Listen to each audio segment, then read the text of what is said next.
kaparusahan ang nararapat sa mga taong nakagawa sa atin ng kasalanan. Hindi ako titigil hanggat hindi ko napaparusahan ang babaeng yon. Magbabayad siya.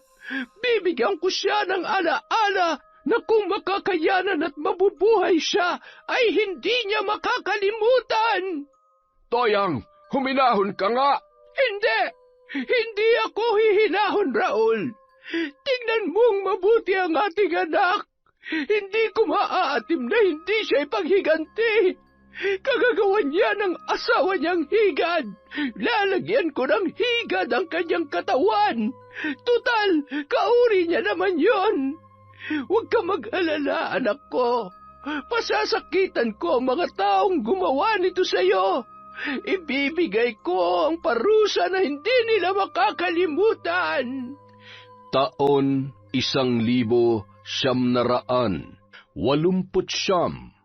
Mindanao. Isa ko sa mga nakasaksi sa kwento ng aking kaibigan na si Carlo. Nakita ko kung paano siya nasaktan at lumubog sa kanyang pighati na nararamdaman. Kabiguan para sa kanya ang ginawa ng kanyang asawa na ibinigay ni Carlo ang lahat sa kanya, magandang buhay, pagmamahal at katapatan. Masasabi kong ang napakapalad ng kanyang asawa dahil ang lalaking pinapangarap ng ibang babae na hindi mapalad sa asawa ay nasa kanya, ngunit sinayang at sinaktan niya lamang yun. Nakilala ko si Carlo sa ibang bansa na bahagi pa rin naman ng Asya. Pareho kasi kaming nagtatrabaho sa isang restaurant at magkasama sa mga sideline kapag tapos na ang aming trabaho. Masasabi kong isang huwarang asawa at magiging haligi ng tahanan si Carlo sa edad na 28 ay masyado nang nahasa ang kanyang utak para makilala na ang totoong laban ng buhay. Aniya, nagtatrabaho siya ng mabuti para sa kanyang asawa at sa magiging anak nila pagdating ng araw.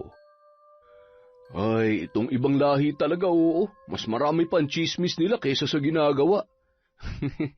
Hayaan mo na sila, tol. Basta tayo, malapit nang magbakasyon. Nakaw, tol, yung nanay ko di na magkanda ugaga.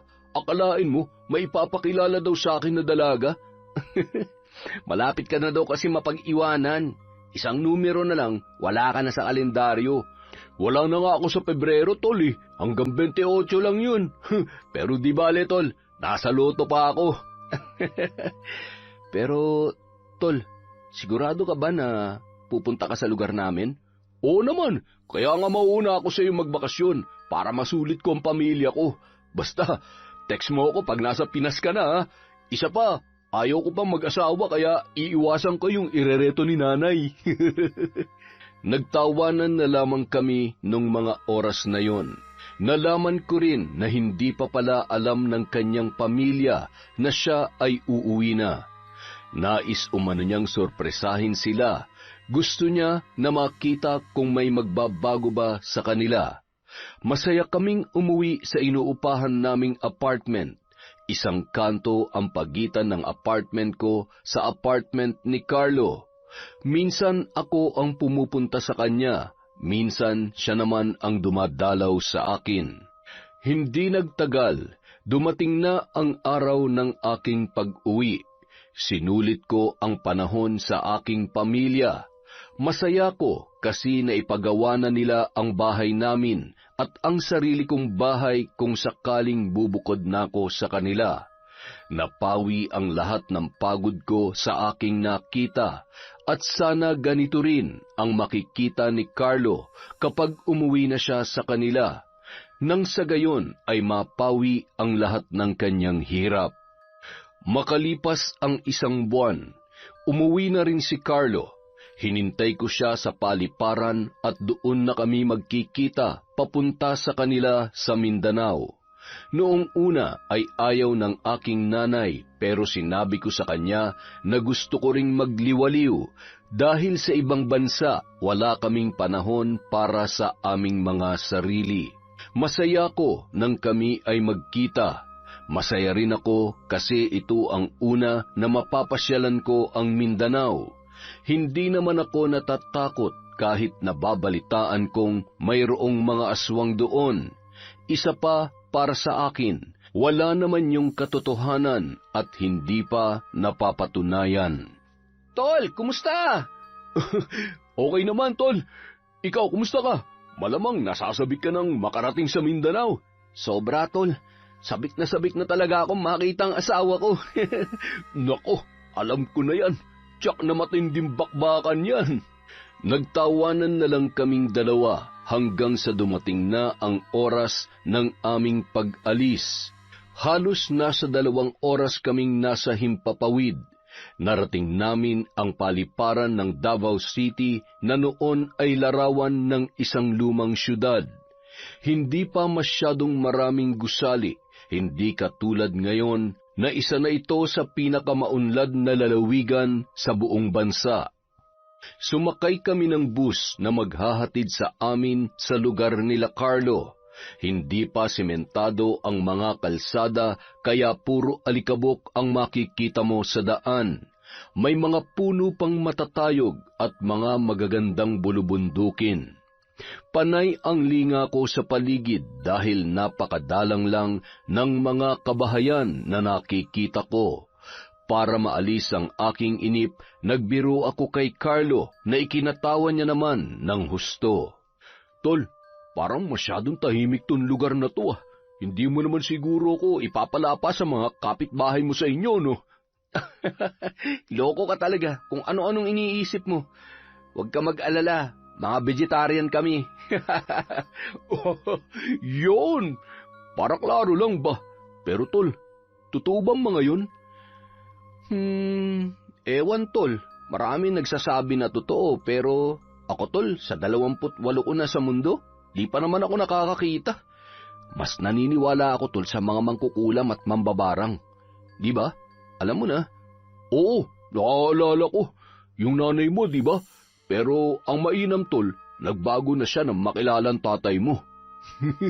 Ay, ang pag-ibig nga naman. Pag dumapo sa puso ni Numan, nagbabago ang lahat. Si tatay talaga tol ang tadhana ni nanay. Akalain mo, albularyo at mangkukulam, nagkaibigan, di ba? Ako tol, kahit mambabarang itadhana sa akin, basta maganda, hindi ko aayawan yan. Ikaw talaga. Hindi lingid sa aking kaalaman ang lihim ng nanay ni Carlo. Hindi ko rin naman kinatatakutan ang pamilya niya dahil mabuting tao ang aking kaibigan, kaya natitiyak ko na ganoon din ang kanyang pamilya. Isa pa, wala naman akong kasalanan para matakot. Sigurado rin naman ako sa aking sarili na hindi ko lang basta kaibigan si Carlo, kundi matalik kaming magkaibigan na para ng magkapatid. Hindi ko na namalayan ng oras. Ginising na lamang ako ni Carlo nang nakarating na umano kami. Medyo malayo-layo pala ang biyahe. Pakiramdam ko buong araw akong nakaupo. Sulit ang 30 pesos sa biyahe namin na parang namumulot ng karayom sa daan. Mura pa ang pamasahe noon pero mahirap talagang kumita ng pera. Wow, tol, mukhang hindi naman masyadong libliban lugar ninyo. Wala naman sigurong baboy ramo dito, no? Liblib ang baryo, tol, pero hindi naman masukal. Kaya asahan mo, walang baboy ramo dito. Ahas ang marami. Uy, ayos na yung ahas, tol. Wag lang baboy ramo. Ay, nao. Tara na nga. Masaya kaming naglalakad sa baryo ni na Carlo at namangha ako sa mga nakita ko, lalo na ang mga kapitbahay nila. Nakangiti sila habang binabati si Carlo at sa puntong yon umiiral na naman ang aking malikot na imahinasyon. Alam mo, tol, ganitong-ganito talaga yung napapanood kong mga palabas sa lugar ng mga aswang palangiti daw yung mga tao. Buti pa, maging manunulat ka na lang, tol. Ang dami mo naiisip Oy, Carlo, nakarating ka na pala. Abay, mukhang gumagwapo ka lalo Salamat po, Mang Gustin. Malamig lang talaga doon at bihira ang araw kaya namumutla. Sige po, magkumustahan tayo mamaya. Napangiti naman ang matandang tinawag ni Carlo na Mangustin. Ngunit hindi pa kami masyadong nakakalayo ay narinig ko ang sinabi ng isang kapitbahay tungkol sa asawa ni Carlo. Hindi ko alam kung narinig niya rin yun. Pwedeng oo, pero hindi na lamang niya pinansin.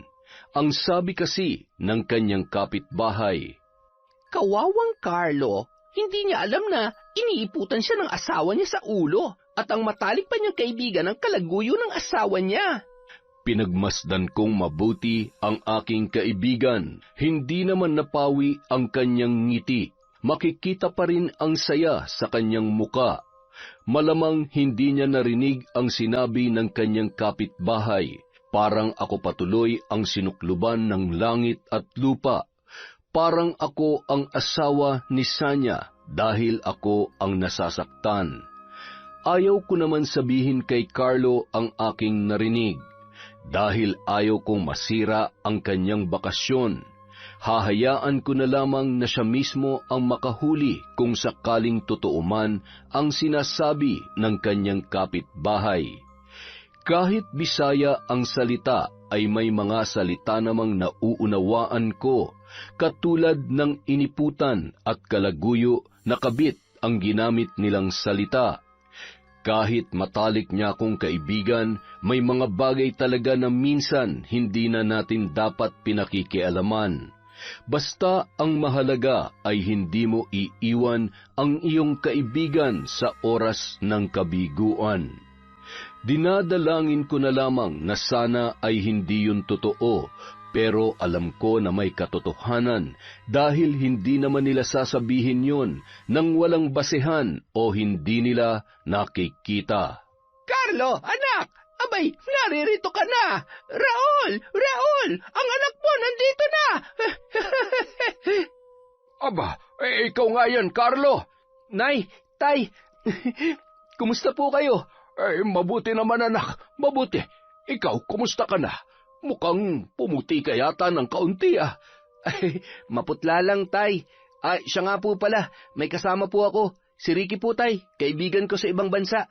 Isang Manila boy po, kaya kailangan magtagalog tayo. Magandang araw po. Aba, ba't hindi kayo nagsabi na darating kayo? Dali, sunod na ta. Natawa si Carlo nang tila ako ay naguluhan sa sinabi ng kanyang ina. Bisaya ang pangunahing salita dito sa Mindanao, ngunit hindi naman ako nahirapan dahil sila ang nag-a-adjust para sa akin. Sa totoo lang, mababait ang mga tao dito. Maalaga sila sa kanilang bisita at tinitiyak nila na hindi ka maiilang. Sabi ni nanay, pasok na daw tayo. Ang sulod sa Tagalog ay pasok o pumasok. Balang araw, matututunan ko rin yung salitang yan. Mukhang kakaiba kasi at nakakaaliw. Nako, lalo na pag nagbiro kami, sasakitan tiyan mo sa kakatawa. At pumasok na kami sa loob ng kanilang bahay. Masasabi ko na maganda ang kanilang tahanan, na ayon sa tatay ni Carlo ay mula umano yon sa pinaghirapan ng kanilang anak. Dito nila ibinuhos ang perang ipinapadala sa kanila ni Carlo. Si Sanya naman umano ay dun sa kabilang bayan nagpatayo ng bahay para malapit sa paaralan. At kung magkakaanak sila ni Carlo ay hindi na yon mahihirapan pa sa pagpasok. Hindi pa po alam ni Sanya na nandito na ako. Nadadalaw niyo po ba siya sa bayan? Ay, hindi pa kami nagagawi sa bahay ninyo buhat nung lumipat siya. Naging abala rin kasi kami dito. Pero madalas siyang nagagawi dito para dalhan kami ng mga gulay, karne at isda. Sigurado magugulat si Sanya, tol, kapag nakita ka. Maganda rin siguro yung naipatayo niyang bahay para sa inyo. Sana nga, tol. Mamaya pupuntahan natin siya sa bayan. Napatango na lamang ako. Pero sa totoo lang, may bahagi sa loob-loob ko na nagigilty ako dahil sa aking narinig. Ngunit ayaw ko naman yung sabihin sa aking kaibigan. Dahil sabi ko nga, may mga bagay na hindi na dapat pinakikialaman. Ilang sandali pa, naghanda na si Nanay Toyang ng pananghalian. Pagkatapos kumain, ay pinaplano naming pumunta sa bayan para sorpresahin ang asawa ni Carlo. Napagpasyahan namin na dito ko mananatili sa kanilang bahay na para sa akin ay mas ayos. Mas tahimik kasi rito kumpara sa bayan. Nang matapos kaming mananghalian ay umalis na kami para puntahan ang kanyang asawa. Bahagya pang nakipag-usap si Carlo sa mga kapitbahay nila at ako ay kanyang ipinakilala. Ang iba ay namamanghang makita ko. Noon kasi kapag may mga dayo sa lugar, lalo na Tagalog o English o kahit ibang salita ay namamangha sila. Ang ganda na ng bayan ah. Ang laki na talaga ng ipinagbago rito. Dati hindi ganito to eh. Matagal na ba pre yung 3 taon? Bata ka pa pala tol nung ikasal. Bilib din ako sa iyo ah. Ang bata mo nag-asawa. Ganito talaga sa probinsya tol. Ang babata pa nag-aasawa na, lalo na kapag ganitong lugar.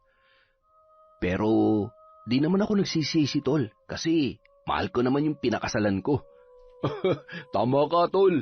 Baka kung may malaman kang katotohanan, baka pagsisihan mo na. Ano? Teka, ayos ka lang ba? Kanina pa ako nagsasalita, parang wala ka sa sarili ah. Ay, pasensya na tol. Ano nga yung sinasabi mo? Yan, kasi wala ka sa sarili mo. Ano bang iniisip mo? Wala tol. Naiisip ko lang na kung nag-asawa din ako katulad mo sa murang edad, ano kaya ang buhay ko ngayon? Siguro, hindi tayo nagkakilala sa abroad.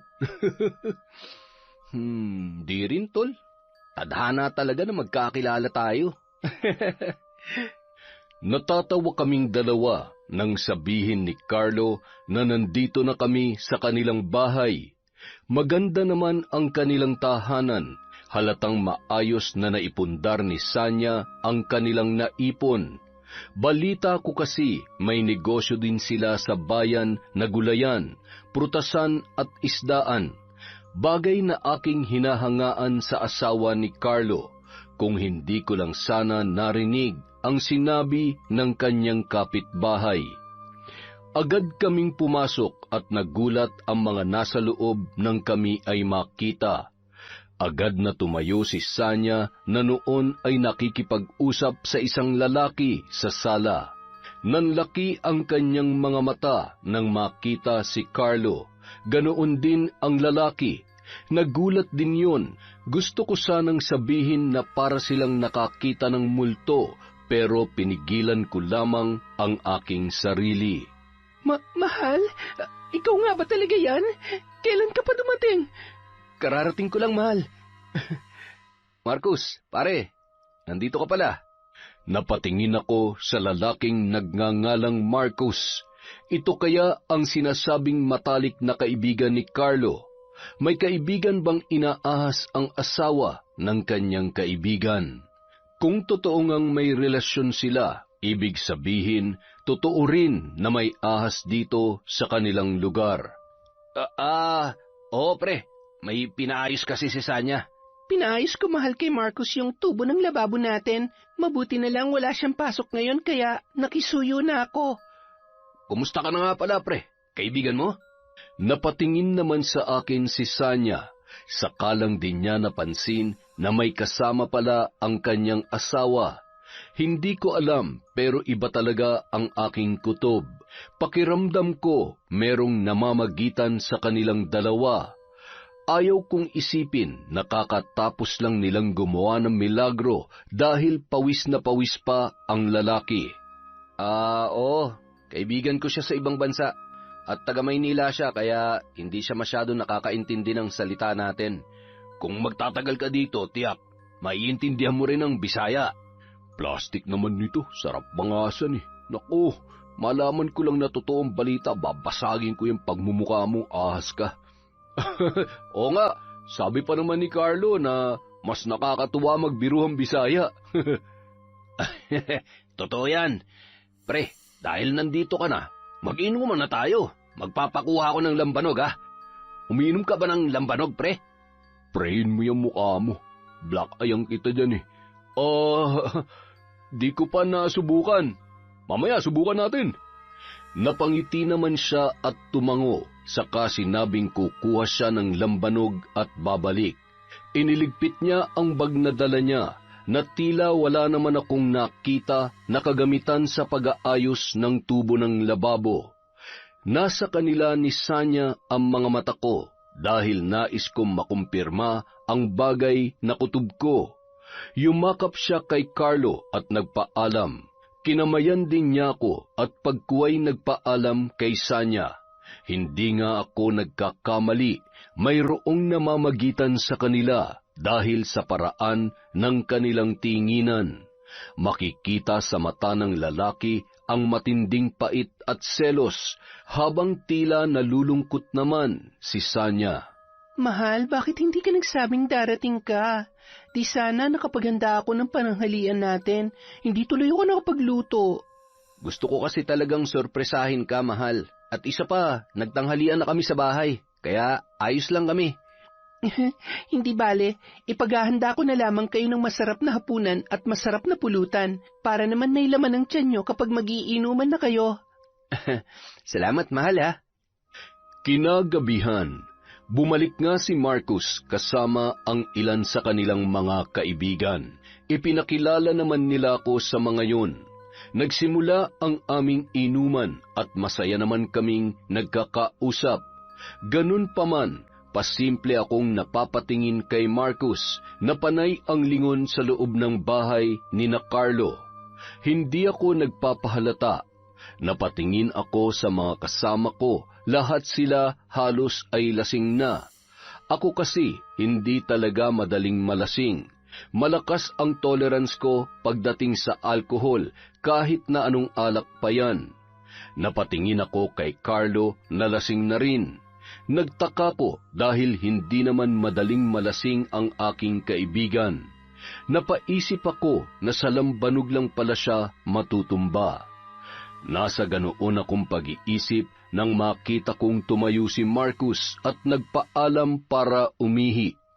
Tumango lang ako, ngunit hindi niya alam, palihim ko siyang sinundan. Sa likod ako dumaan kung nasaan ang kusina ni Sanya. Anong ginagawa mo dito? Baka mahuli ka ni Carlo. Huwag ka mag-alala, mahal ko. Lasing na ang asawa mo. Hayaan mo na ako. Ngayong nandito na yan, hindi na natin magagawa yung gusto natin. Huwag dito. Baka biglang may pumasok.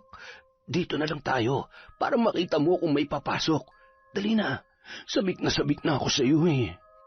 Umalis ako bigla dahil hindi ko na nakayanang makita ang panglolokong ginagawa nila sa aking kaibigan. Hindi ko alam kung paano sasabihin kay Carlo ang aking nakita. Baka hindi siya maniwala sa akin. Kailangan kong gumawa ng magandang plano na magpapalantad sa kanilang ginagawa. Bumalik ako sa aming pwesto at nagkunwaring umiinom. Nakita kong bumalik na rin si Marcus at makikita ang maaliwalas nitong muka. Tapos na ba? Nakaraos ka na? Ha? Anong ibig mong sabihin, pre? Baka kalimutin ka ba? Sabi mo kanina, ihing-ihi ka na. Di nakaraos ka na. Magaan na ba pakiramdam mo? Oo. Ganito kasi talaga ako kapag umiinom, eh. Palagi ako naiihi. Sayang yung iniinom mo, iihi mo lang. Mukhang tayong dalawa na lang ang magtutuloy nitong inuman, ah. Inom pa na marami ka pang maiihi. Natawa siya sa aking sinabi. Hindi ko alam kung nahuhulaan niya ang ibig kong sabihin. Pinigilan ko ang inis sa kanya. Balak ko na sana siyang lasunin ng gabing yon. Nagtimpi lamang ako at pinakalma ang aking sarili. Hindi nagtagal, nagpaalam na rin sila ng kanyang mga kaibigan. Dinala ko naman si Carlo sa loob ng bahay. Nang makapasok kami, ay agad naman akong tinulungan ni Sanya na maipasok sa kanilang silid si Carlo. Kinabukasan, umuwi muna ako sa bahay nila Carlo sa bukid Alam ko na ang daan papunta sa kanila, kaya mag-isa na lamang ako. Tulog pa si Carlo, pinataob siya ng lambanog. Hindi mo mapapataob sa mga whiskey at beer, pero napataob ng lambanog. Hindi niya tuloy nakita ang pagtataksil ng kanyang asawa at ang pang-aahas sa kanya ng matalik niyang kaibigan. Para sa akin, walang totoong kaibigan na gagawin ang ganung bagay sa kanyang itinuturing na para ng kapatid. Oh, anak Ricky, mag-isa ka lang ba? Opo, Nay. Lalasing po kagabi si Carlo kaya tulog pa siya nung umalis ako. Nagkape ka na ba? Hindi pa nga, Tay. Bumili ako ng pandesal para dito na magkape. Ay, tamang-tama ang dating mo. Magkakape pa lamang kami ni Tatay Raul nyo. Ako nang bahala magtimpla, ha? Masaya kaming nagkakape hanggang sa nagpaalam si Nanay Toyang na magluluto na ng agahan. Kami naman ni Tatay Raul ay abala sa pagpapakain ng kanyang mga alagang hayop. Marami kasi talaga silang mga alaga. Nang matapos naming pakainin yon, naupo ako sa lilim ng puno kung saan kami nagkakape. Hindi ko namalayan ang paglapit ni Tatay Raul dahil sa napakalalim ng aking iniisip. Anak, mukhang malalim ang iniisip mo, ha? Tay, tila may bumabagabag sa'yo. Ano ba ang problema mo? Nababagot ka na ba rito? O namimiss mo na ang pamilya mo? Naku, hindi po ganun, Tay. Sanay akong mawalay sa pamilya ko ng matagal. Katunayan, mas sanay ako na palaging malayo sa kanila. Mukhang mabigat ang dala-dala mo sa loob mo. Masyadong malalim ang pagbuntong hininga mo. Maaari kang magbahagi sa akin. Ituring mo na akong ama mo dahil alam kong mabuti kang tao at kaibigan ka ng anak ko. Tay, matagal na po bang magkaibigan si Marcos at si Carlo? Oo, simula nung bata pa sila ay magkaibigan na silang dalawa. Para na nga magkapatid ang mga yan dahil may pagkakataong dito na natutulog si Marcos. Matagal na nga, pero ba't nagawa niyang ahasin ng kaibigan niya? Bakit mo nga pala naitanong? Napatingin ako kay Tatay Raul. Ngumiti naman siya sa akin. Makikita sa kanyang muka ang pagiging mabuting tao. Muka na marami nang natulungan. Muli akong napabuntong hininga. Pakiramdam ko napakalaking pasanin ang aking daladala sa aking kaloob-looban na hindi ko alam kung paano babawasan. Magsabi ka lamang at ako'y makikinig. Tay, wala po ako sa lugar para magsalita, pero hindi ko maatim na parang iniiputan si Carlo sa ulo ng asawa niya. Matalik kong kaibigan si Carlo at itinuring ko na rin siyang nakababata kong kapatid, kaya nasasaktan ako sa nangyayari, Tay. Teka, ano ba ang ibig mong sabihin? Sasabihin ko, Tay, pero huminahon lang po kayo, ha? Huwag kayong mabibigla. Si Marcos at si Sanya po, niloloko si Carlo. May namamagitan po sa kanilang dalawa. Ako mismo nakakita sa kusina sa ginagawa nilang pagtataksil sa kaibigan ko. Pero bago yan, narinig ko na sa isang kapitbahay niyon tungkol dyan nung dating namin dito kahapon. Nagulat si Tatay Raul sa aking sinabi, ngunit mas pinili niyang ikalma ang kanyang sarili. Nakiusap siyang wag munang ipaalam kay Nanay Toyang ang aking natuklasan dahil ayaw niyang may gawing hindi maganda ang kanyang asawa.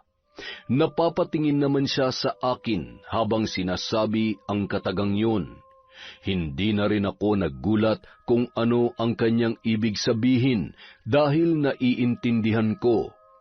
Sabi ko nga, hindi naman lihim sa akin ang totoong pagkatao ni Nanay Toyang.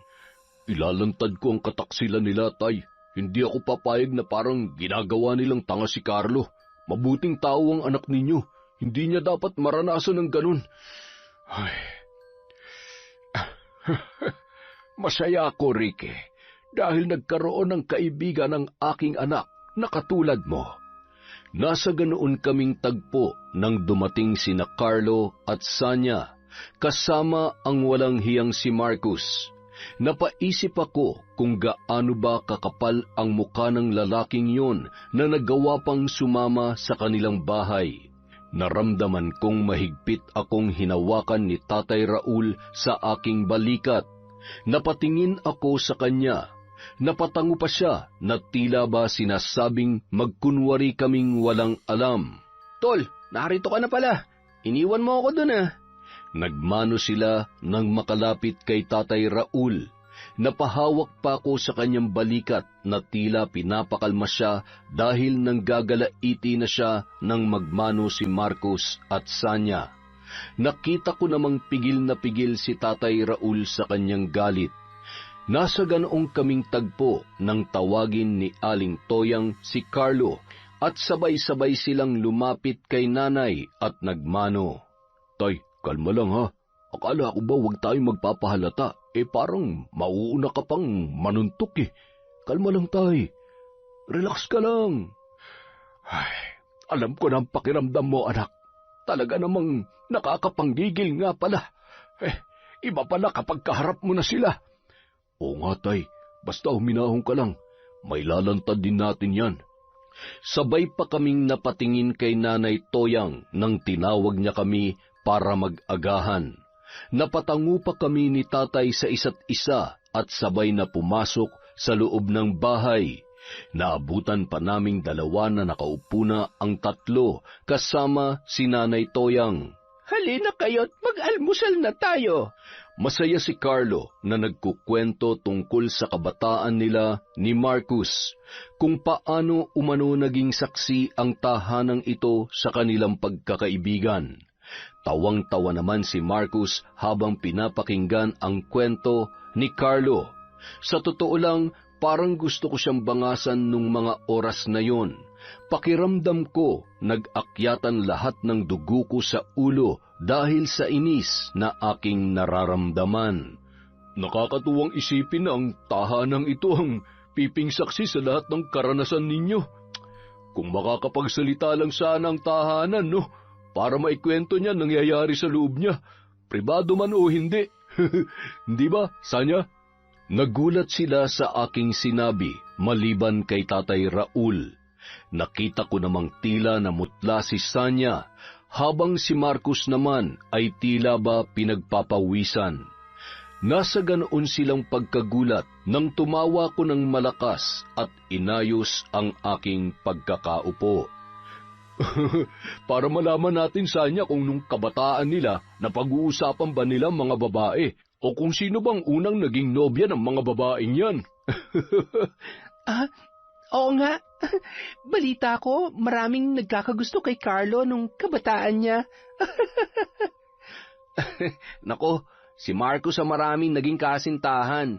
Naalala mo si Tanya, Marcus? Sabi mo, una't huling pag-ibig mo yon, di ba? Napatingin ako kay Marcus na napapatingin sa tila galit sa kanyang si Sanya. Payak naman siyang tumawa at sinabing bata pa lang siya noon. Isa pa, nasa Maynila na umano si Tanya at malabo nang makabalik pa dito sa kanilang lugar. Paano kung bumalik si Tanya? Anong gagawin mo, Marcus?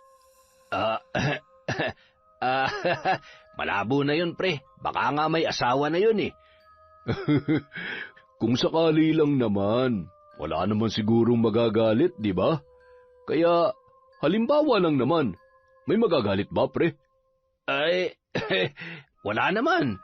Kung babalik siya, hindi ko pa alam.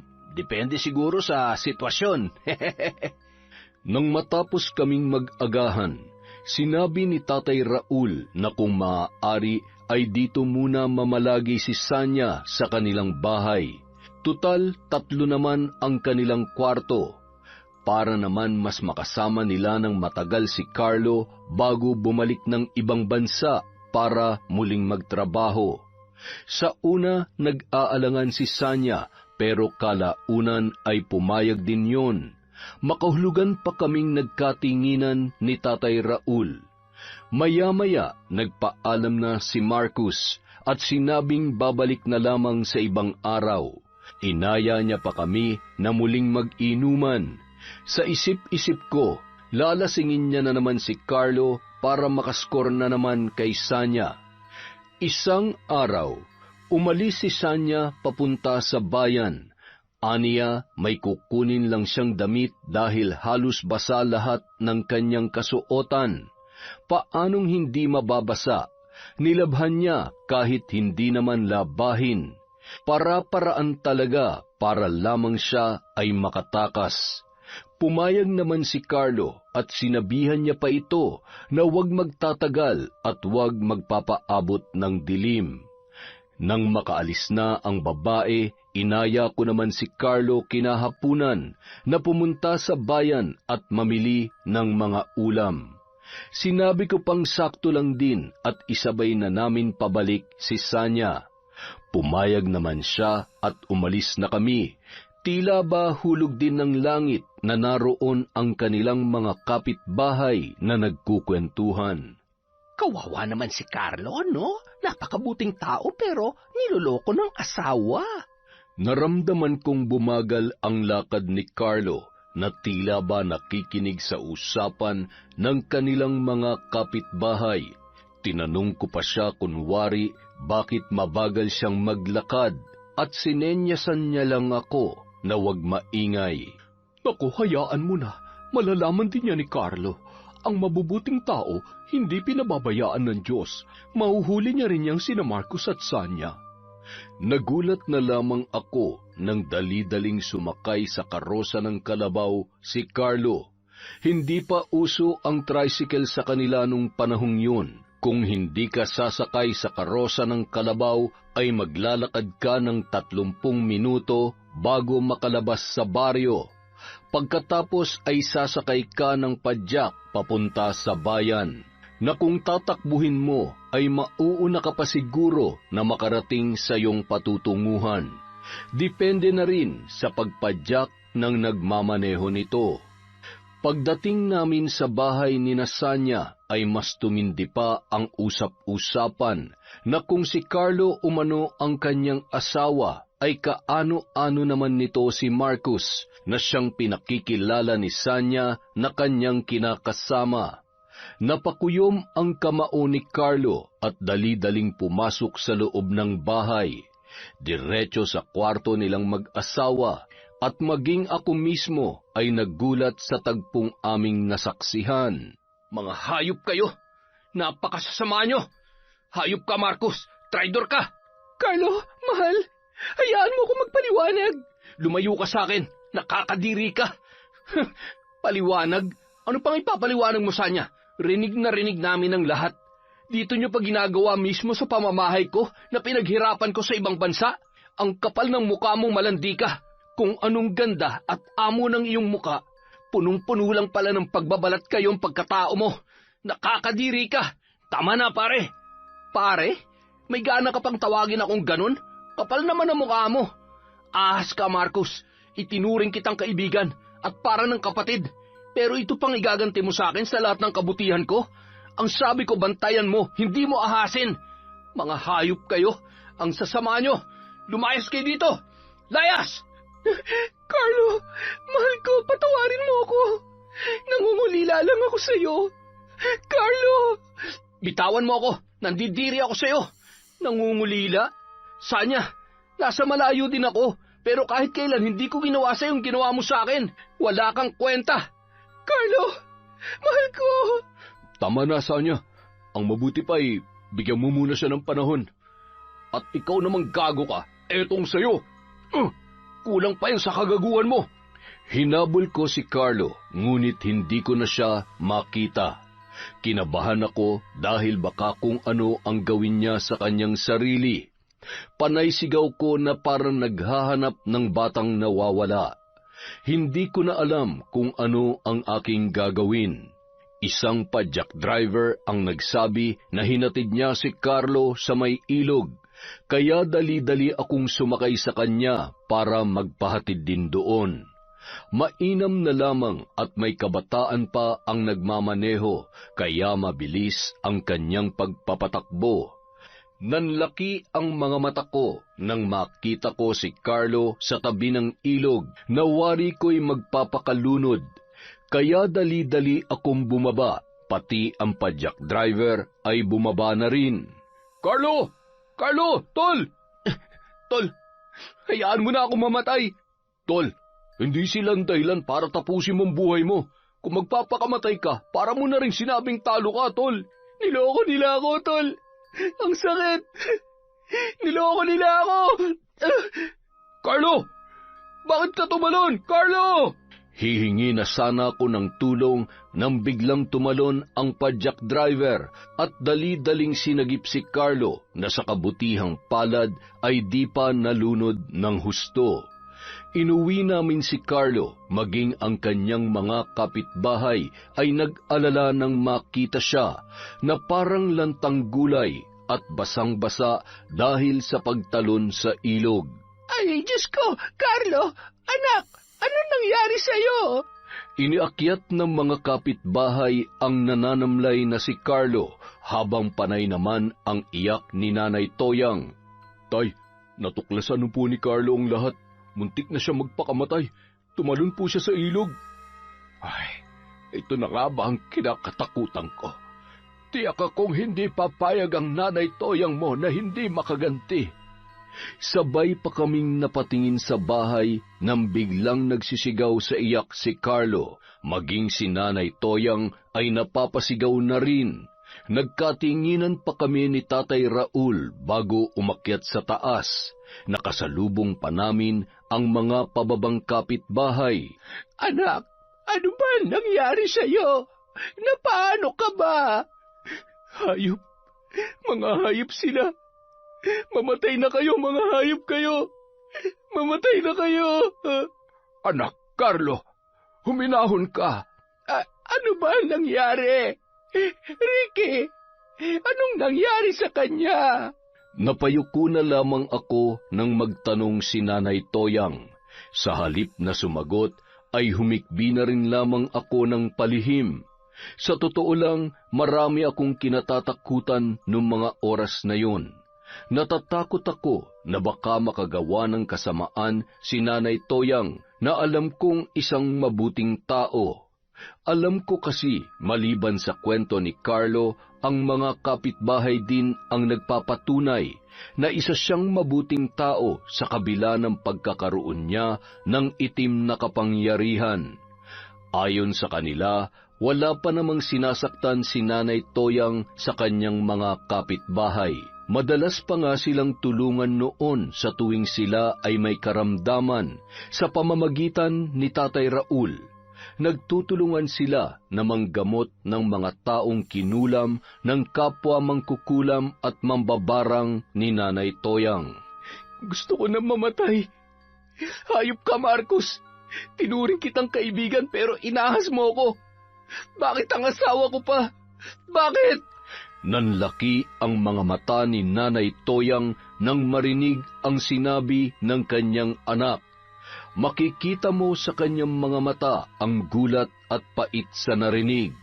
Napayuko na lamang ako nang mapatingin siya sa akin para kumpirmahin kung totoo ba ang kanyang narinig.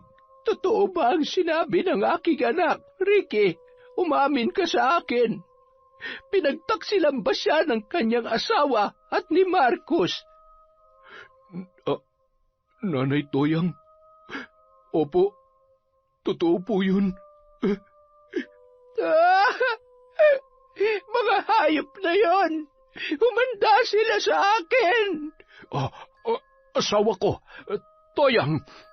Noy, huminahon po kayo. Ano ang kasalanan ng aking anak? At bakit ginawa nila yon? Naging mabuti tayong mga magulang kaysa niya at hindi natin siya pinag-isipan ng masama. Nagpapakahirap ang anak ko sa ibang bansa para sa kanilang kinabukasan. Ngunit ano ang ginawa niya? Gaganti ako. Gagantihan natin sila, anak ko. Toyang, kung ano man yung iniisip mo, huwag mo nang ituloy. Kaparusahan ang nararapat sa mga taong nakagawa sa atin ng kasalanan. Hindi ako titigil hanggat hindi ko napaparusahan ang babaeng yon. Magbabayad siya. Bibigyan ko siya ng alaala na kung makakayanan niya at mabubuhay siya, ay hindi niya makakalimutan. Toyang, huminahon ka! Hindi! Hindi ako hihinahon, Raul. Tingnan mong mabuti ang anak natin. Hindi ko maaatim na hindi siya ipaghiganti. Kagagawan niya ng asawa niyang higad. Lalagyan ko ng higad ang katawan niya. Tutal kauri niya naman yon. Huwag kang mag-alala, anak ko. Pasasakitan ko ang mga taong gumawa nito sa iyo. Ibibigay ko ang parusa na hindi nila makakalimutan. Toyang naman, hayaan mo na lamang na Diyos ang magparusa sa kanila. Mauunawaan ng Diyos ang gagawin ko dahil mararamdaman din niya kapag nasaktan ang kanyang anak. Ganyan din ang nararamdaman ko ngayon, Raul. Nasasaktan ako para sa ating anak. Napuno ng pighati ang araw na yon. Naiintindihan ko si Nanay Toyang dahil kung ang nanay ko ang may kapangyarihan katulad niya ay gagawin din noon ang lahat para sa akin. Nasa balkonahe kami ng bahay kasama si Carlo na tila wala sa kanyang sarili.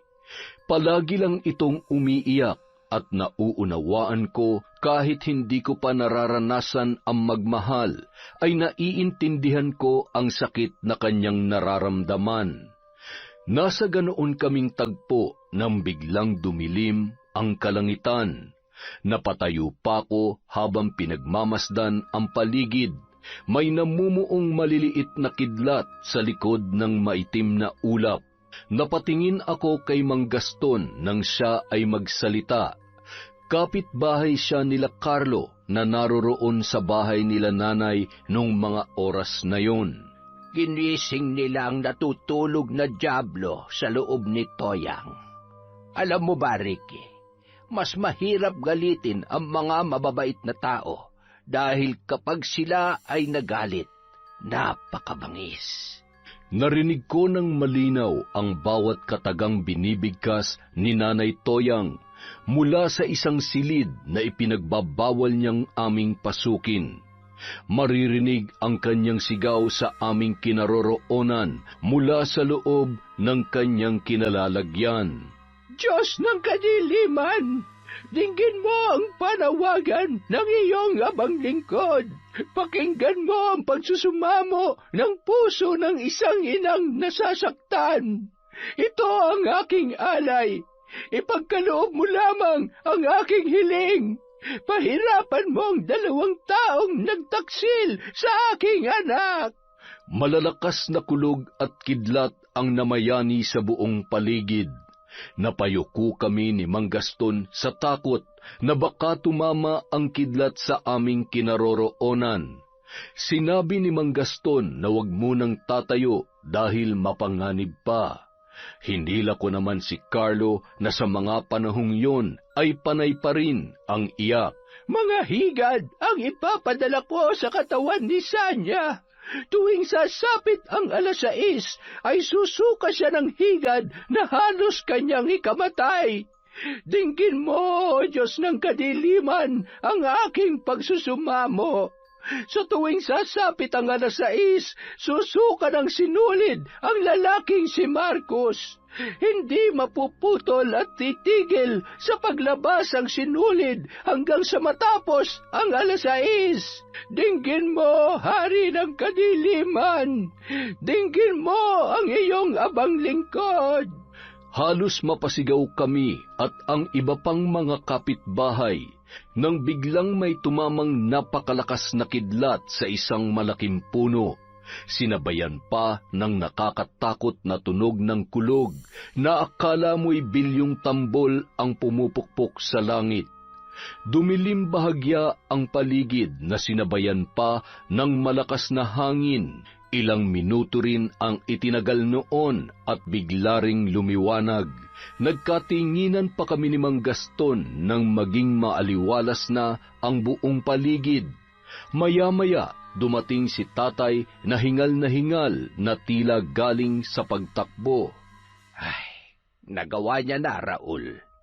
Diyos ko, patawarin niyo po ang asawa ko. Samantala, sa bayan kung saan ako nagtungo para makibalita, ay nalaman ko ang naging kalagayan ni na Marcus at Sanya.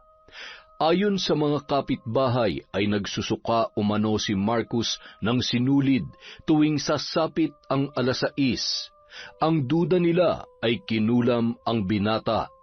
Sa bahay nila Carlo ko naman lagi para magmatsyag. Utos din yon ni Tatay Raul para makibalita kung ano ang nangyayari. Mag-6:00 na noon nang makarinig ako ng takbuhan ng mga tao. Pakiramdam ko'y papunta sila sa bahay ni Marcus. Walang dalawang sabing ako ay bumangon at pumunta sa kanilang bahay. Maging ako ay nagulat sa aking nasaksihan. Nagsusuka ng sinulid si Marcus, sinulid na pantahi ng damit. Nagsisigawan ang kanyang mga magulang dahil sa takot. Ay, Diyos ko, tiyak kinulam ang batang yan. Parusa yan sa pakikipagrelasyon niya sa asawa ng iba. Ang babaeng yun naman talaga ang malas sa buhay ni Marcus. Ang pagkakaalam ko ay ayaw naman sana ni Marcus, pero mapilit yung babae. Bali-balita na hindi lang naman daw si Marcos ang inaakit niyang si... Ano nga ang pangalan nun? Sanya? Salot yan sa bayang ito, kaya ayan, pinarurusahan din. Balita ko'y umuwi yun sa kabilang bayan buhat nung nahuli ng asawa niya sila ni Marcos. Ayun, kinulam mo, binarang din yata. Hindi ako nagpahalata na kilala ko ang mga pinag-uusapan nila. Hindi ko alam kung dapat ba kong maging masaya sa sinapit ng dalawa. Ngunit kasalanan din nila ang nangyari. Kung hindi nila sinira ang tiwala ni Carlo, ay hindi naman sila mapaparusahan. Napatingin ako kay Marcus nang halos magmakaawa na ito. Kitang-kita sa mukha niya ang matinding paghihirap. Patawarin mo ko. Inakit niya lamang ako. Matindi ang pagsusuka ni Marcus na may kasama ng dugo. Halos mapigtas na rin ang kanyang mga ugat sa leeg at lumuluwa na ang mata sa kakasigaw. Muli akong napatingin sa loob nang sumigaw ang kanyang magulang. Halos masuka rin ako sa nakita na ang suka niya'y may kasama ng uod.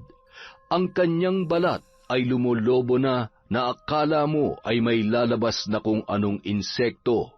Pumuputok yon na tila tinutusok ng karayom at naglalabasan buhat doon ang maliliit na ipis. Ay, Diyos ko! Ang mabuti pa'y tumawag na kayo ng albularyo. May isang dalaga ang tumatakbo at sinabing may albularyo daw sa bahay ni Sanya. Maaari nilang dalhin si Marcus doon. Dali-dali namang binuhat si Marcus ng kanyang mga kapitbahay. Ngunit halos masuka sila nang buhatin nila ito. Puro sugat na ang katawan ng binata at malansa ang amoy. Samahan pa ng mga uod at ipis na lumalabas sa kanyang katawan. Buhay pa ang lalaki pero siya ay inuuod na. Kalunos-lunos ang kanyang sinapit. Kung nagulat ako kay Marcus, ay mas nagulat ako sa nangyayari kay Sanya. Nakita ko siyang parang sinasapian at nangingisay habang may lumalabas na uod sa kanyang bibig. Ang nakakadiri pa, mabuhok ang mga uod na kilala sa tawag na higad. Makatirin yun kapag dumapo ang mga buhok nito sa iyong katawan. Diyos ko po, mahabaging langit! Matindi siguro ang galit ng nagpabarang sa kanila. Sabi ng kapitbahay. Napalingon na lang ako sa loob ng bahay nang tumayo ang albularyo at napailing-iling. Nakapagpahinga na ang dalawa. Pagtingin ko sa rilong pambisig ay mag-7 na ng gabi. Matindi ang galit ng nambarang sa dalawang ito, at iisa lang ang gumawa noon. Nakagawa sila ng kasalanan. Ang lalaking ito ay kabit ng anak ninyo. Nagulat ang ina ni Sanya sa kanyang narinig at napaiyak na lamang. Aniya, hindi siya makapaniwalang nagtataksil ang anak niya kay Carlo, gayong napakabuti ng lalaki at ng pamilya nito. Alam na alam din niya kung gaano kamahal ni Carlo ang kanyang anak. Si Carlo lamang ang makakapagpatigil nito, dahil nagawa lamang ng mambabarang ang bagay na ito para kay Carlo. Ang kasalanan ay may kaparusahan, at ang kaparusahan may kaakibat na kamatayan. Ang paghingi ng tawad ang tanging paraan para maibsan ang galit. Walang kahit anong gamot ang makakapagpagaling sa kulam o barang dahil sa kasalanan. Ang sumpa na dahil sa inggit ng ibang tao, madaling gamutin. Pero ang barang dahil nakagawa ka ng kasamaan sa kapwa mo tao, ay siyang walang gamot, maliban sa paghingi ng kapatawaran. Umuwi ako matapos kong masaksihan ang lahat. Nakita ko si Tatay Raul na nakaupo sa bakuran habang si Carlo ay nasa balkonahe pa rin at walang imik. Nang makita ko ni Tatay Raul ay agad siyang lumapit sa akin. Ako naman, napabuntong hininga na lamang saka umupo. Tay, kung makikita mo lang ang kanilang sitwasyon, kahit ikaw, maaawa ka. Noon, hindi ako naniniwala sa mga kulam at barang, pero nung makita kong sinapit nilang dalawa, masasabi kong totoo nga po talaga. Kasalukuyan kaming nasa bakuran sa may lilim ng puno kung saan mayroong upuan. Maririnig mo ang tunog ng mga kuliglig na sumasabay sa simoy ng hanging panggabi. Nakatingin ako sa silid ni Carlo kung saan maririnig ang kanyang pag-iyak.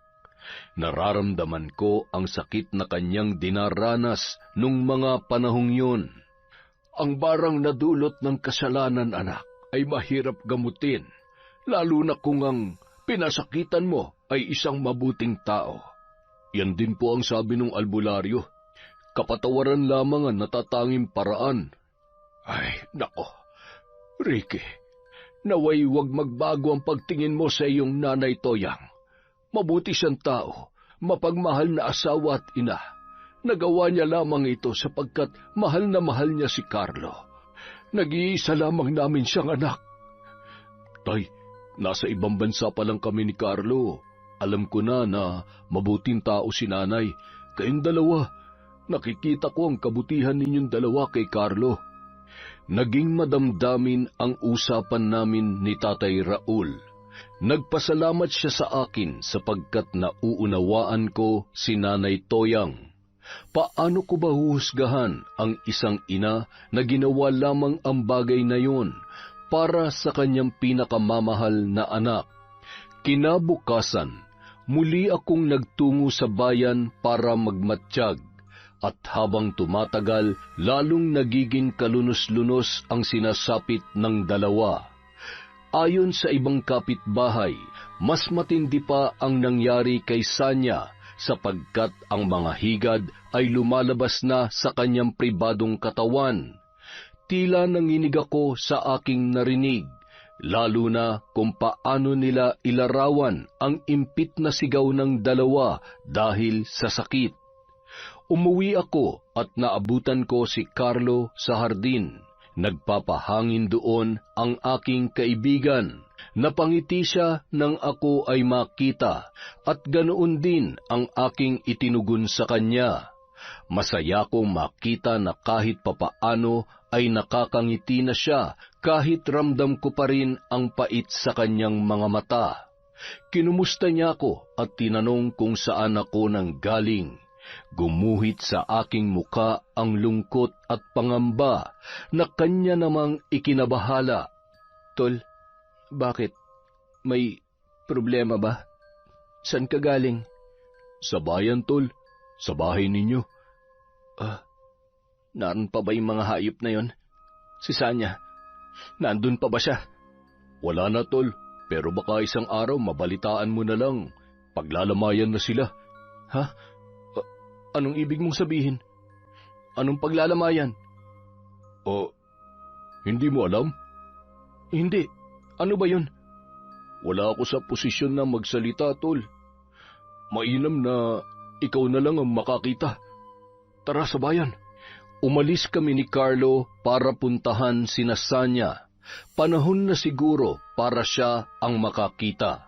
Para siya mismo ang makapagdesisyon kung patatawarin niya ba ang kanyang asawa at ang kanyang kaibigan. Nang makarating kami sa bayan, narinig agad ni Carlo ang usap-usapan patungkol sa nangyari kina Sanya at Marcus. Ang una naming pinuntahan ay si Marcus at halos masukan ako sa nangyari sa kanya. Pumutok na ang lahat ng lumulobong parte ng kanyang katawan at halos lumabas na ang mga laman noon. Maging si Carlo ay halos masukan na rin sa sinapit ng dati niyang kaibigan. Nang makita siya ni Marcus ay agad itong humingi ng tawad. Kahit hindi pa makapagsalitang masyado dahil sa mga sugat sa kanyang katawan, ay nagawa niya pa ring manikluhod sa kanyang dating kaibigan. Karma mo yan. Sa pang-aahas mo sa akin, kulang pa yun sa sakit na nararamdaman ko. Mas matatanggap ko kung ibang taong gumawa sa akin nun. Ang hindi ko matanggap, ikaw ang gumawa. Pagdusahan mo yan. Carlo, tol, wala na bang puwang sa puso mong pagpapatawad? Nagsisisi na siya. At ayon sa mga kapitbahay dito, hindi lang si Marcus ang inakit ng asawa mo. Marami sila. Si Marcus lang ang tanging naabutan mo. Hindi sana siya pumatol, tol. Dahil alam niyang asawa ko yun. Karma niya yun. Dahil makasalanan sila. Hindi lang yun basta karma, tol. Binarang sila. Ha? Anong ibig mong sabihin? Bago mo alamin, puntahan mo muna si Sanya. Baka sakaling kahit nakagawa sila ng kasalanan sa iyo magawa mo pa rin patawarin. Nagtungo kami sa bahay ni Sanya. Nang makita si Carlo ng pamilya ng kanyang asawa ay halos gumapang ang mga ito papalapit sa kanya at humingi ng tawad. Ang ina nito, na wari ko'y nasa 61, ay gumagapang papalapit sa kanya at nagmamakaawa. Nangayayat na ito sapagkat hindi na makatulog kakabantay sa kanyang anak. Sinabi ng matanda na alam niyang may kasalanan ang kanyang anak, ngunit sana ay kahabagan pa rin ni Carlo ang kanyang asawa. Nang pumasok kami ay hindi na nagtagal sa loob ang aking kaibigan. Nakita niya ang kalunos-lunos na sinapit ng dati niyang asawa. Ang mga higad at uod ay lumalabas sa lahat ng parte ng kanyang katawan, maliban sa mata. Halos butot balat na rin ito at animoy bangkay na hindi pa nalilibing at butot balat na lamang. Ang tanging narinig lamang ni Carlo kay Sanya bago lumabas ay ang paghingi nito ng tawad. Sinong gumawa niyan sa kanila, tol? Hindi na lamang ako umimik, at sa pamamagitan ng pananahimik ko ay alam na ni Carlo kung sino ang may kagagawan noon. Nanlaki ang kanyang mga mata habang sinasabi na kailangan na naming umuwi. Ngunit bago pa man kami makaalis, ay nagsisigaw ang dati niyang asawa. Pumasok kami at halos pinagsisihan ko kung bakit ako sumama. Hindi ko talaga makakalimutan ang nangyari kung paano halos napupunit na ang balat ng babae na tila hinihila nito. At kapag nahati ang balat ay may lalabas na mga insekto sa kanyang katawan. Tumakbo si Carlo at sumunod naman ako. Alam ko na kung saan siya pupunta. Pagdating namin sa kanilang bahay ay nagsisigaw siya na tinatawag ang pangalan ng kanyang ina. Nagtataka naman sila Mang Gaston na sumunod. Nakatayo kami sa ibaba habang si Carlo ay pumasok sa loob ng kanilang tahanan. Si Tatay Raul naman na galing sa gubat para maghanap ng halamang gamot ay nagulat kung bakit nag-uumpukan kami sa loob ng kanilang bakuran. Magtatanong pa sana siya nang marinig ang boses ni Carlo mula sa itaas. Nay, ba't mo namang ginawa yun? Alam kong kayong gumawa nun sa kanila. Dahil sinaktan ka nila. Sinaktan nila ang kaisa-isa kong anak. Nay, Oo, sinaktan nila ako, pero hindi ko hiniling na gantihan mo sila. Kung makikita mo lang ang sitwasyon nila ngayon, hindi mo gugustuhin na mangyari sa akin yun, Nay. Nakikiusap ako. Bawiin mo na ang sumpa mo. Pakiusap, Nay. Ganun na lamang makadali sa'yo para sabihin yan. Ha, anak? Hindi mo alam kung saan ang pinaghuhugutan ko ng galit dahil hindi ka pa naging isang magulang.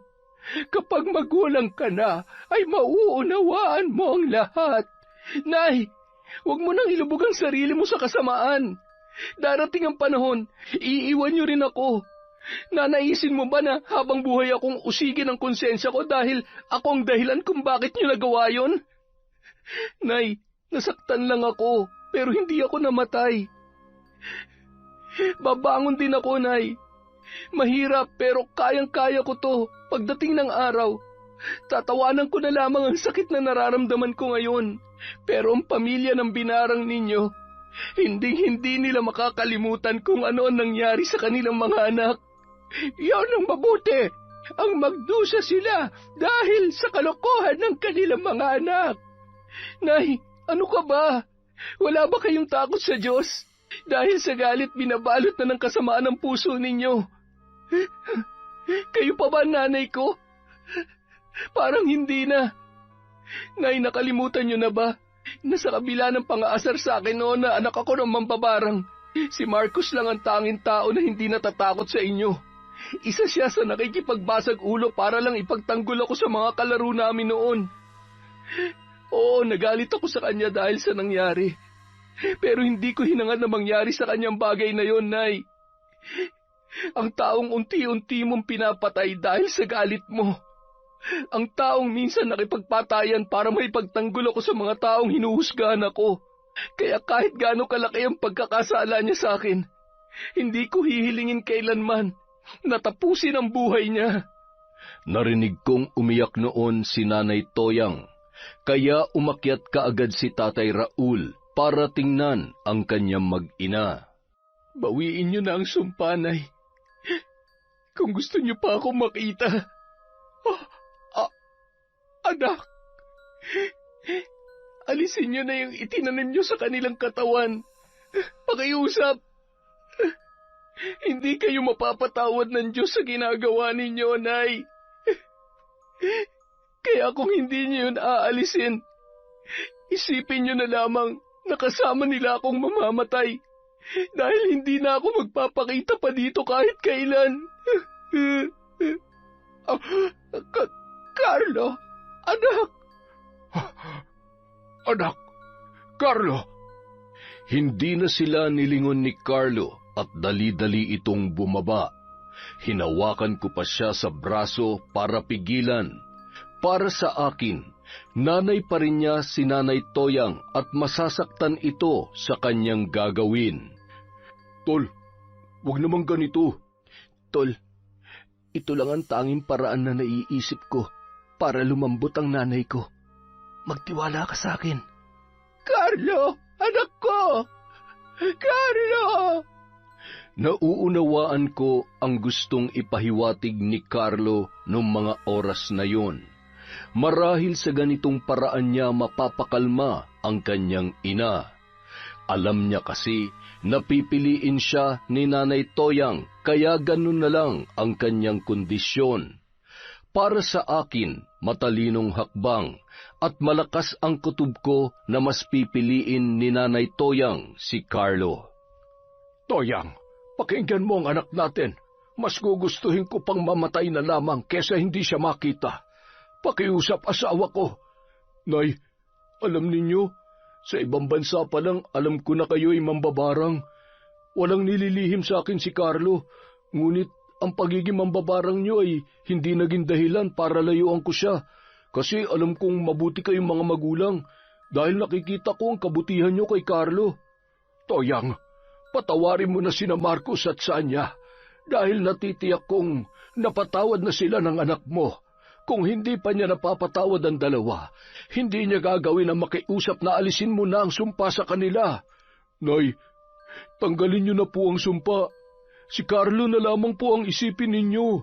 Oo nga naman, Toyang. Katulad ng pagpapatawad ko sa iyo noon nang malaman kong si Raul ang mahal mo. Napatingin kami kay Mang Gustin nang marinig namin ang kanyang sinabi. Napakamot na lamang sa ulo ang matanda at sinabing kalimutan na lamang namin ang aming mga narinig. Asawa ko, pakiusap, alisin mo na sa kanila ang sumpa. Bakit ba ang ingay ninyo? At ikaw, Gaston, bakit ka nakikisali dito? Anong patawad ang sinasabi mo? Dahil sa ingay ninyong tatlo, hindi ko tuloy maisip ang dasal at mga gamot na kakailanganin ko. Dahil ang mga sinasabi ninyo ang sumasagi sa isip ko. Ay nako, pasaway na mga lalaki. Nagtawanan kaming tatlo habang hinahatid ng tingin si Nanay Toyang sa kanyang silid. Kinagabihan, isinagawa na ni Nanay Toyang ang ritual para bawiin at alisin ang lahat ng kanyang itinanim sa katawan ni na Marcos at Sanya. Kami lang ni Mang Gaston ang naiwan sa kubo habang si Tatay Raul ay nagpunta sa bayan para gamutin si Marcos at ang kanyang kaibigang albularyo naman ang gagamot kay Sanya. Mahaba ang naging ritual ng mambabarang. May pagkakataon na nahihirapan si Nanay Toyang sa pag-aalis ng mga itinanim niya dahil sa kanyang mga salaguron. Ang ibang salaguron ay ayaw pumayag na bawiin ni Nanay Toyang ang sumpa, pero may bahagi naman ng kanyang mutya ang pumayag. Nakita ko kung paano nilabanan ni Nanay Toyang ang lakas ng kanyang sariling kapangyarihan. May pagkakataon na napapaubo siya ng dugo, bagay na aking ikinabahala. Nay, ayos lang po ba kayo? Huwag ka mag-alala. Ayos lamang ako, Ricky. Normal lamang ito kapag binabawi ang itinanim na sumpa. Sige na, mapanganib para sa'yo kapag narito ka. Lumabas ka muna. Bumaba akong muli at nagpatuloy si Nanay Toyang sa kanyang ginagawa. Hindi ko na alam kung ilang oras siya sa ganoong tagpo. Ngunit ang masasabi ko lamang nung panahong yon habang nakatingin sa kanya sa itaas ay walang kasing dalisay ang kanyang pag-ibig para kay Carlo. Kaya ipinanalangin ko noon sa Panginoong Diyos na siya ay patawarin at tulungang maitama ang kanyang pagkakamali. Ang totoo niyan, ako talaga ang una nanligaw kay Toyang. Pero ang sinagot niya ay si Raul. May pagsisisi ba na hindi nyo ipinaglaban yon? Ay, Jesus, hindi naman.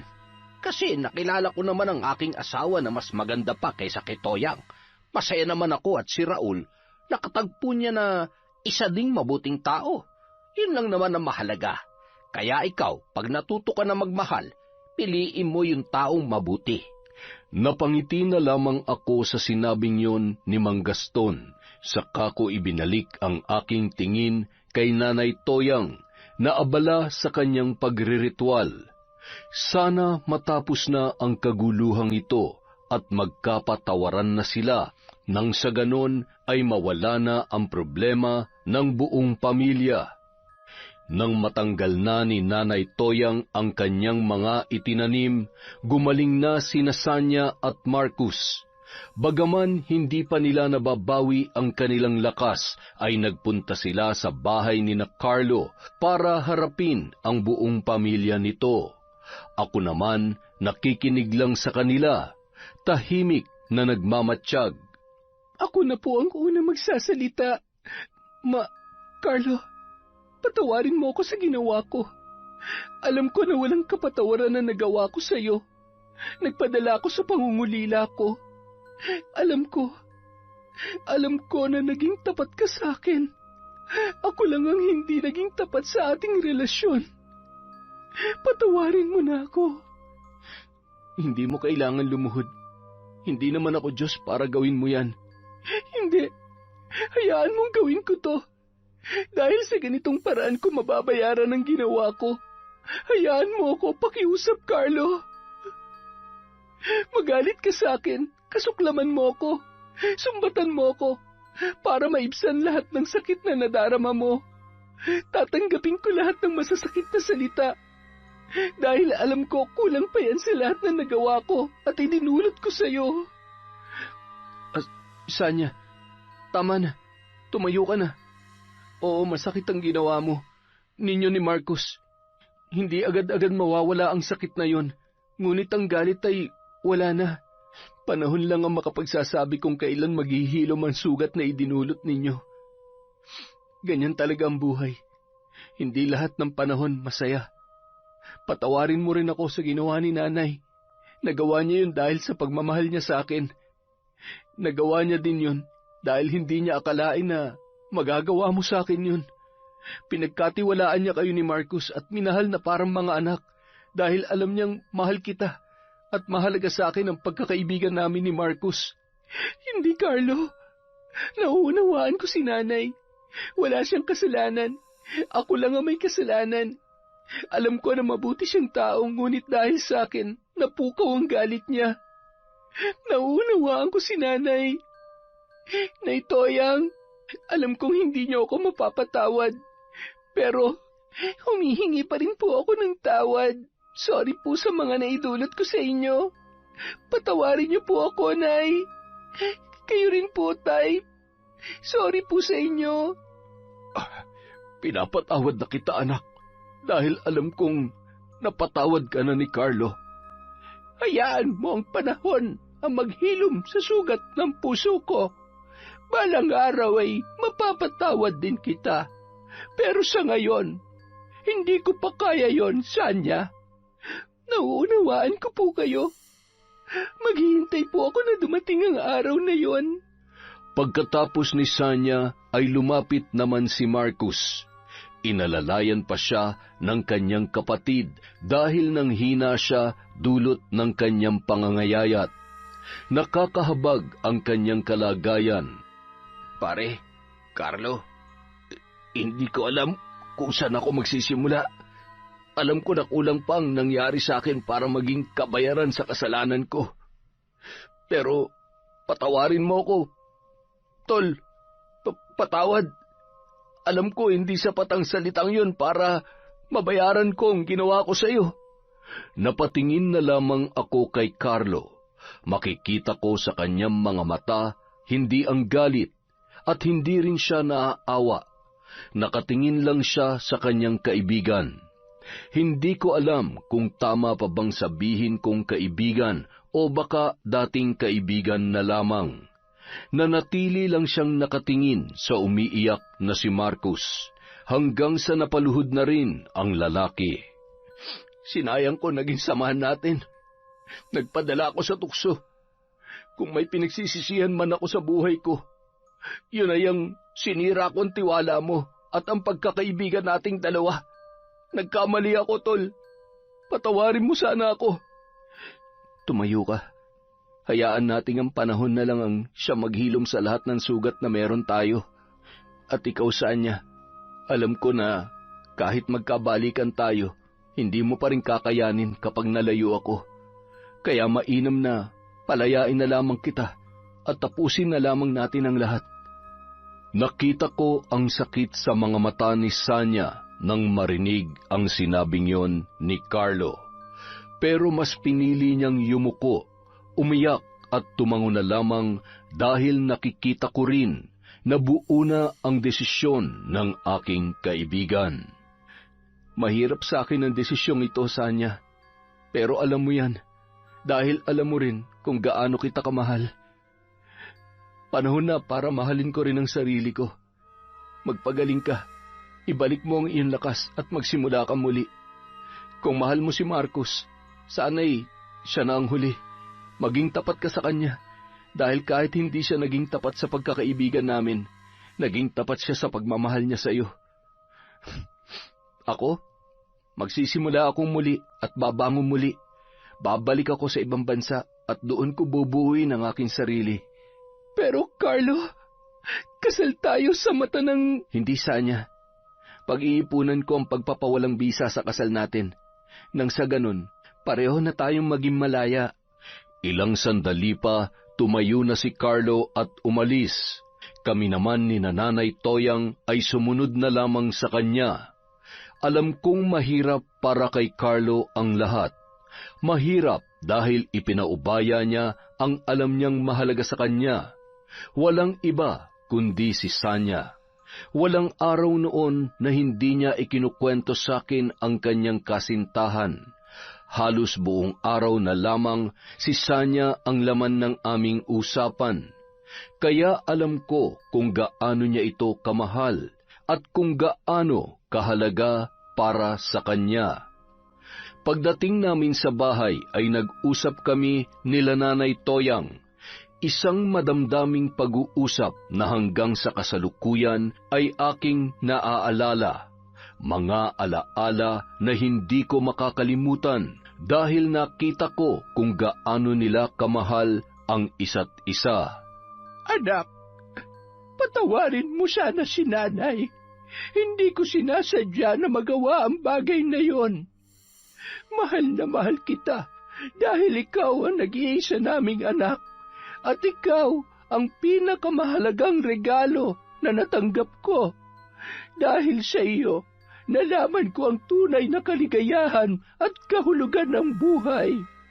Binigyan mo ng kulay, kayo ng tatay mo ang dating malungkot at madilim kong mundo.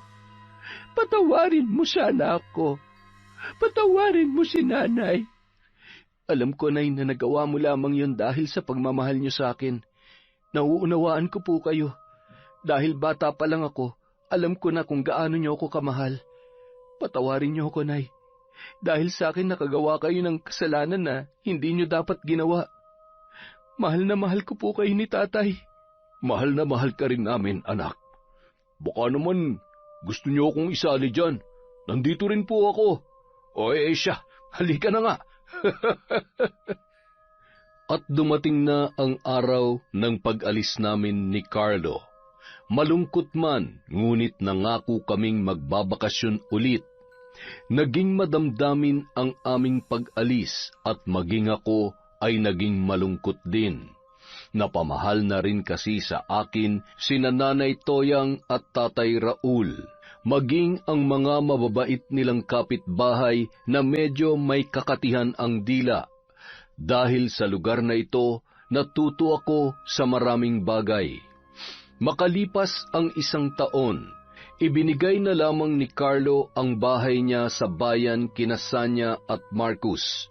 Tuluyan na rin nilang napatawad ang isa't isa at tuluyan ng kinalimutan ang mga bagay na hindi na dapat alalahanin pa. Ilang taon pa ang lumipas hanggang sa napawalang bisa na ang kasal ni Sanya at Carlo, at sa puntong ito ay may bagong pag-ibig na rin ang aking kaibigan. Walang iba kundi ang aking kapatid. Alam ko na magiging masaya rin sila at maging ako dahil bayaw ko na si Carlo na alam kong tapat kung magmahal. At lalo kaming naging masaya nung magkaroon na sila ng anak. Umuwi kami ng Pinas para magbakasyon at masayang-masaya ang aming mga magulang dahil sa bagong dating na pamilya. Taon 2004 at 2009 na maalam na sa mundo sina Nanay Toyang at Tatay Raul. Pero nagpatuloy pa rin ang buhay namin at naging masaya sa ibang bansa. Yon, isa na naman pong magandang kwento mula sa Kwentong Enteng. Dahil dyan, meron na naman tayong shout out.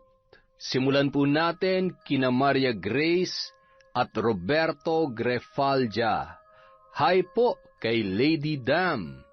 Hello kay Susan Oberascher from Austria. Kay Sol Digman. Kay Vicky Yabut. Hi kay Willie Galvez. Hi po kay Aris Acero. Shout out kay Ana Maria Lanza. Kay Mami H7W. Kay John Chris from Pangasinan. Shout out po kay Liza Manalo, kay Leonora Atienza, kay Dion Holter, kay Virginia Pontillas, kay Marites Nalica. Hi kay Mary Jane Catil, kay Monica Nieves and family, kay Michi Ito from Yokohama, Japan, kay Mila Muldes from Bulacan, kay Heart Jacqueline TV. Hello po kay Almira Africano, kay Condesa, kay Noemi Garcia Pabunan, Hi Sarayoso, Puhawan at Kakalja family, sa Sibayan family from Pangasinan, kay Brethart Vahelidad, kay Arjidan Bansag from Hong Kong, hi kay Cristel J. Moreno from Kuwait, kay Kurt Mina, hello po kay Miss Maura, kay Kuya Vicente Official, kay Mukbanger 21 Mix, hi kay Chona Bainosa, Salve Fajardo, Marilu Umbal, Cynthia Camacho, Merlin Villeza, at Zia San Pedro from Al-Hasa, Saudi Arabia. Hi po kay Sweet Mommy, kay Lian from Vegas, kay Kat Burglar Cutie, hi kay Melinda Concepcion, hello kay Kim Rialco from Mandaluyong City, kay Marian Tamashiro, hello po kay Lucia from Spain, kay Glenda Gilyado, hi kay Chander de Guzman, hello po kay Alma Naong, kay Vicky Yabut, kay Jerlyn Batal, kay Arvi Tiong, hi kay Manisan Mamot Mapadtaya, kay Rosette Ersando, kay Len TV2, at kay Michelle Esperon from Quezon City. Maraming salamat po sa walang sawang pakikinig sa Kwentong Enteng.